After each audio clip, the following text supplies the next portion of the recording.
गर्व आहे ना महाराष्ट्राचा? मग हे नक्की बघाच. 1 मे म्हणजेच महाराष्ट्र दिन आणि कामगार दिन. गर्व आहे मला मी महाराष्ट्रीय असल्याचा, असं आपण अभिमानाने म्हणतोच ना.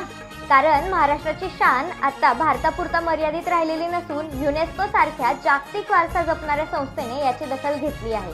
कधी विचार केलाय का, महाराष्ट्रात आपण ज्या ठिकाणी फिरायला जातो ती ठिकाणे जगाच्या दृष्टीने किती महत्त्वाची आहेत? महाराष्ट्रात अशी 5 ठिकाणं आहेत ज्यांना युनेस्को वर्ल्ड हेरिटेज साईटचा दर्जा मिळाला आहे. युनेस्को म्हणजे United nations educational, scientific and cultural organisation. ही जागतिक वारसा जपणारी संस्था आहे. तर आता आपण ही महाराष्ट्रातील 5 ठिकाणं पाहूयात.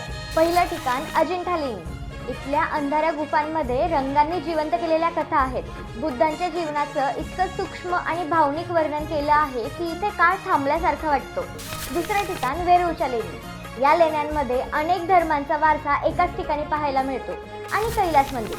कैलास मंदिर हे एकाच दगडात कोरलेले भव्य वास्तू आहे, ज्याला पाहून आजचे इंजिनियर सुद्धा थक्क होतात. तिसरे ठिकाण एलिफंटा केव्ह. मुंबईजवळ समुद्राच्या एका बेटावर उभं असलेलं शांत आणि गूढ जग. इथली शिवाची त्रिमूर्ती, जी शक्ती, सृष्टी आणि विनाशाचं प्रतीक मानलं जातं. चौथं ठिकाण छत्रपती शिवाजी महाराज टर्मिनस. हे एक फक्त रेल्वे स्टेशनच नाही, तर इतिहास, वास्तुकला आणि आजच्या धावपळीच्या जीवनाचा संगम आहे. व्हिक्टोरिया गॉथिक शैलीत उभं असलेलं हे ठिकाण मुंबईच्या जीवनाचा एक भाग बनलं आहे. 5वं ठिकाण पश्चिम घाट, जिथे प्रत्येक पाऊल निसर्गाच्या नव्या चमत्काराशी भेट घडवतात.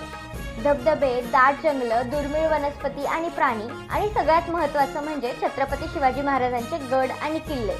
हे सगळं इथे अनुभवायला मिळतं. तर मित्रांनो, ही आहेत महाराष्ट्रातील 5 युनेस्को वर्ल्ड हेरिटेज साईट. इथे येण्यासाठी जग प्लॅन करतं आणि आपण इथे जन्म घेतो. यापेक्षा अजून अभिमानाची गोष्ट काय असू शकते? सगळ्यांना महाराष्ट्र दिनाच्या आणि कामगार दिनाच्या शुभेच्छा. व्हिडिओ आवडला असेल तर लाईक करा, शेअर करा आणि कमेंट करा. तोपर्यंत जय महाराष्ट्र.